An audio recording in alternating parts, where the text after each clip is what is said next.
What's something people don't know about car theft in Australia? It happens every 11 minutes in Australia. Let's dive in. Buckle up, car owners. In 2024 alone, a staggering 38,000 vehicles were stolen across Australia. Queensland tops the charts with over 11,000 incidents. But why is this happening? Car theft is a significant issue in Australia with multiple factors at play. From outdated security systems to sheer carelessness, thieves are taking advantage.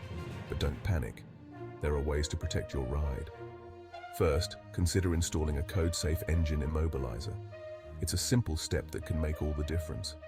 Also, check with your insurance company. Many now offer risk management tools to help keep your car safe. And when buying a car, ask dealerships in Australia about aftermarket security upgrades.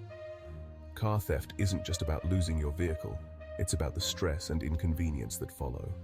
So be proactive. Protect your investment with layered security measures.